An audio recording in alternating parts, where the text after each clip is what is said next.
On David Duke's radio show the other day, the mood was jubilant. We appear to have taken over the Republican Party, one white supremacist said. Duke laughed. No, there's still more work to do, he replied. So no one should have any illusions about what's really going on here. The true American original, my friend and mentor Robert C. Byrd, a man of surpassing eloquence and nobility. It is almost impossible to imagine the United States Senate without Robert Byrd. He was not just its longest-serving member. He was its heart, its soul, and its historian. The names may have changed. Racists now call themselves racialists. White supremacists now call themselves white nationalists. The paranoid fringe now calls itself alt-right. But the hate burns just as bright. And now Trump is trying to rebrand himself as well. The bitch is crazy. It can only be attributable to human error. What an asshole! And I want to declare to the whole world that Texas is now Donald Trump country!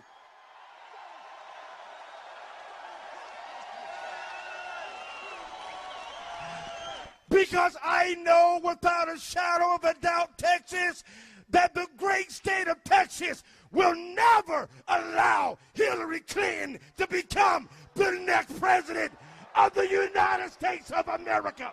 Never, never, never, never. Shout never.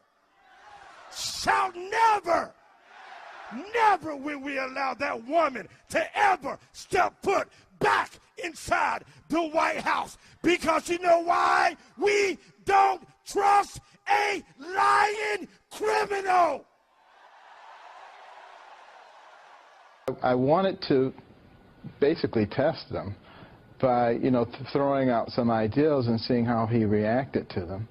And if he'd said, no, that's not how we do it, I would have been out of there. But really? He wasn't like that at all. He was very, very amenable and very pleasant, and I think it's going to be a very easy person to work with. And that's why I said, there are two different personas. There's the one that's projected by much of the media as this egomaniac who won't listen to anybody, and then there's a much more soft, cerebral individual who really does care about this nation. And what you have to remember about Donald Trump is, he likes success, no matter what he's doing, and he would want to be a successful president. And yes, we see the media back there, and just have a few words to say to them. We will no longer allow you to feed us a narrative full of lies. We are on the Trump train, and we are voting for Donald J. Trump.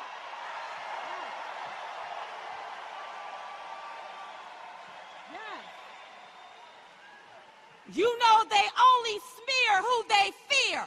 That's right. They don't stop losers, but they will try to stop a winner, and he is winning. Yes. Oh, yes. And I would just like to say to the elites in the Republican Party, Donald Trump has already extended an olive branch to unite this party. Yes. It is time for you to grab on to that olive branch and jump on the Trump train, baby. That's right. I've often been asked about my support of Donald Trump. And some people in the media are obsessed with certain words that they try to force you to use. That's because they're looking for ways to attack you. They're looking for ways to try to put you on the defensive. Well, I've got a few words for the liberal media today that I want to leave you with. And they're all clean, so don't get nervous. My good friend Dr. Lee is here, so I'm not going to get down in the gutter. Thank you all for being here, but let me tell you, the main reason I am here also with you is because of you and because in November 2016, I, Herman Cain, and his house will be voting for Donald J. Trump for President of the United States of America. Thank you and God bless you. So now you stand at the precipice of change, and times like these are monumental.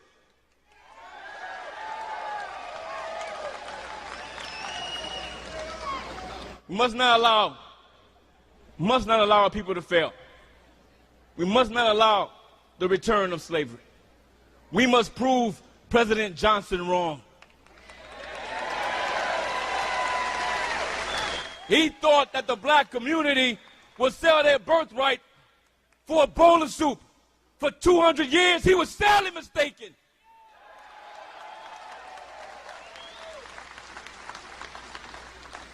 So let's send a message from Texas to all of America that this is the part of Abraham Lincoln, and we will not be divided.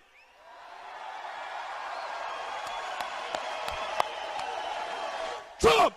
Trump! Trump! Trump! Trump! Trump! Trump!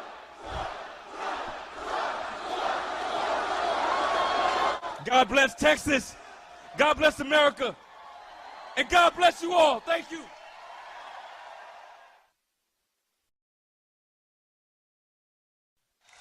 We met with Mr. Trump again this past September, a group of clergy, and we spoke to him very directly about the economy, about race relations, about schools, about jobs, about America's crumbling infrastructure, and we discussed the Middle East, we discussed ISIS, we discussed America's military, we discussed immigration, we discussed national defense, very, very candidly. So then, my personal objective in this rally is for you to form an opinion of Donald Trump that is not based upon what the liberal media wants to brainwash you with.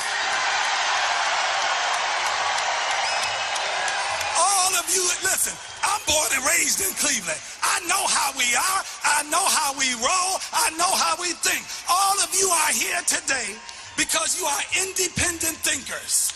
You all are free thinkers. You all are smart, intelligent people. They tried to act like Mr. Trump appeals to a bunch of dummies. I beg to differ with you. We are smart people. We're intelligent people. We know what we're doing. We know what we see. And the truth is that the Democratic Party has drifted farther and farther away from the traditional values that made our country great in the first place. I said, guys, first of all, I've known Donald before he became the Donald. And Donald is not a racist. Now, I hate to tell people, but just because you build a wall doesn't mean you're a racist. Right. Donald Trump last week went to Milwaukee because of the rioting behind a police shooting of a young African-American male by a black officer. And the city was being burned down in certain parts of the black community by protesters. So Donald Trump decided to go to Milwaukee and speak about the conditions of America and why he felt black people should vote for him. He even went on to lay out reasons why he felt we should. Let me say this to the brothers and sisters who listened and watched that speech. We may not like the vessel that said what he said, but I ask us to truly examine what he said, because it is a fact that for 54 years we have been voting for the Democratic Party like no other race in America. And they have not given us the same loyalty and love that we have given them. We as black people have to re-examine the relationship. I agree. Where we're being pimped like prostitutes, and they're the big pimps pimping us politically, promising us everything, and we get nothing in return. And I tell you, we need jobs, we need employment, we need businesses, and I tell you, who better can help us help ourselves than Donald Trump? You see? So I just tell you this, that I'm glad. I personally believe that this is a movement. It's a movement. And I believe that we're in a situation now where this country called America is going to come back and be made great again.